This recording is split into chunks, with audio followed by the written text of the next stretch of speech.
সংবাদে আপনাকে স্বাগতম। শুরুতেই সংবাদ শিরোনাম, এরপর বিস্তারিত। নেপালের বিধানসভায় কেন ক্ষমা চাইলেন মুখ্যমন্ত্রী বিজয়? নেপালের সেনাবাহিনীর জেনারেল হলেন ভারতীয় সেনাপ্রধান। পাকিস্তানে নিরাপত্তা অভিযানে 9 সন্ত্রাসী নিহত। দিল্লিতে তালেবানের প্রথম প্রকাশ্য অনুষ্ঠান, প্রতিনিধি পাঠালো ভারত।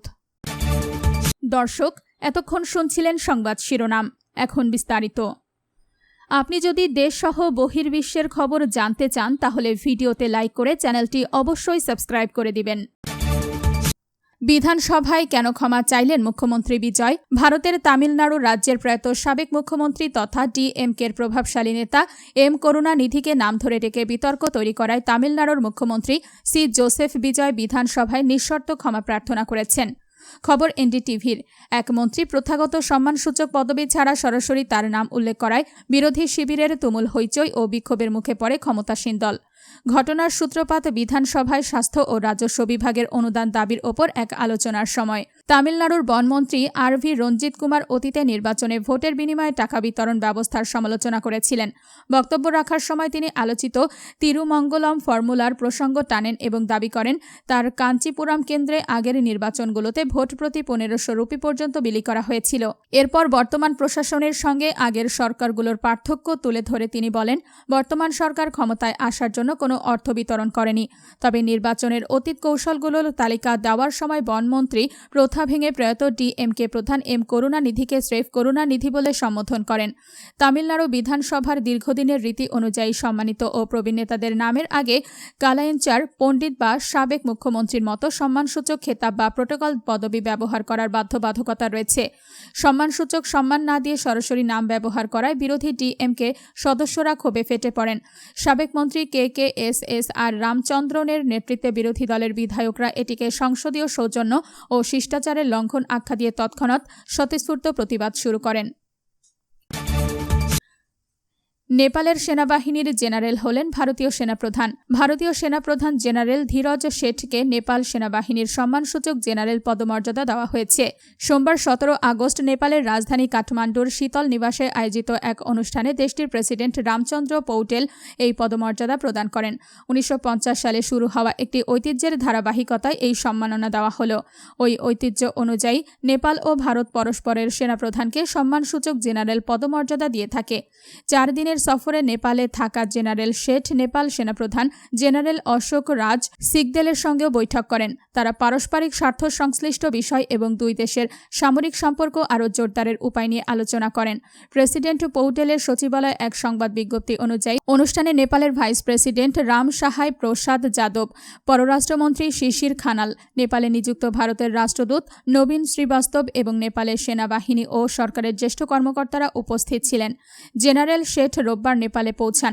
ভারতীয় দূতাবাস জানিয়েছে, ভারতীয় সেনাপ্রধানের নেপাল সফর দুই দেশের অনন্য ও দীর্ঘদিনের প্রতিরক্ষা সম্পর্ককে পুনর্ব্যক্ত করে। এই সম্পর্ক অভিন্ন মূল্যবোধ, পারস্পরিক আস্থা এবং দীর্ঘদিনের সেনাবাহিনী টু সেনাবাহিনী সম্পর্কের ওপর ভিত্তি করে গড়ে ওঠে। জেনারেল শেঠ ভারতীয় দূতাবাসে রাষ্ট্রদূত নবীন শ্রীবাস্তবের সঙ্গেও সাক্ষাৎ করেন। সেখানে নয়াদিল্লি ও কাঠমান্ডুর মধ্যকার সার্বিক সম্পর্ক আরও জোরদারের উপায় নিয়ে আলোচনা হয় বলে দূতাবাস জানিয়েছে। সোমবার জেনারেল শেঠ নেপাল সেনাবাহিনীর কাছে সামরিক ও চিকিৎসা সরঞ্জামও হস্তান্তর করেন। নেপাল সেনাবাহিনীর এক সংবাদ বিজ্ঞপ্তি অনুযায়ী তিনি সেনা সদর দপ্তর প্রাঙ্গণে একটি গাছের চারা রোপণ করেন এবং গার্ড অব অনার গ্রহণ ও পরিদর্শন করেন। পাকিস্তানের নিরাপত্তা অভিযানে 9 সন্ত্রাসী নিহত। পাকিস্তানের বেলুচিস্তানের বিভিন্ন এলাকায় গোয়েন্দা তথ্যের ভিত্তিতে নিরাপত্তা বাহিনীর চালানো অভিযানে 9 জনের বেশি সন্ত্রাসী নিহত হয়েছে।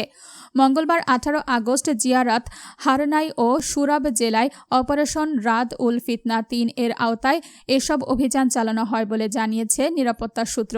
খবর জিও নিউজের। সূত্র জানিয়েছে, জিয়ারত ও হারনাইয়ার মধ্যবর্তী পাহাড়ি এলাকায় সন্ত্রাসীদের অবস্থানের খবর পেয়ে বড় ধরনের একটি অভিযান চালানো হয়। এ সময় নিরাপত্তা বাহিনী সন্ত্রাসীদের একটি আস্তানা ঘিরে ফেলে। অভিযানে 8 জন সন্ত্রাসী নিহত হন এবং তাদের আস্তানাটিও ধ্বংস করা হয়।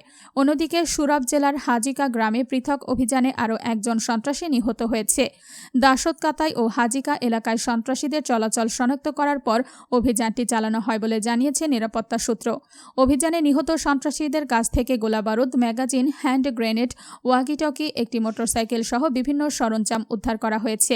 নিরাপত্তা সূত্র জানিয়েছে, সন্ত্রাসবাদ পুরোপুরি নির্মূল এবং স্থায়ী শান্তি প্রতিষ্ঠা না হওয়া পর্যন্ত অভিযান অব্যাহত থাকবে।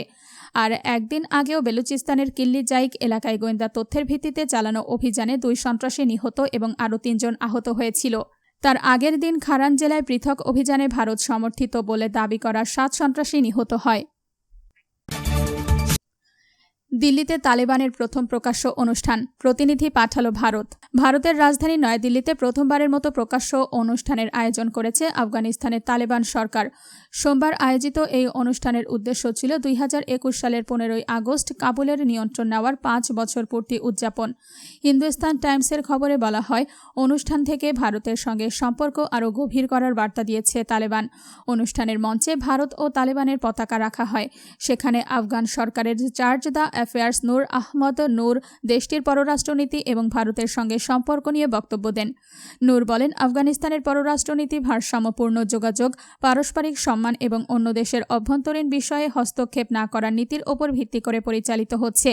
ভারতের সঙ্গে রাজনৈতিক আস্থা আরও বাড়ানো এবং অর্থনৈতিক সহযোগিতা জোরদার করাই এখন তাদের লক্ষ্য।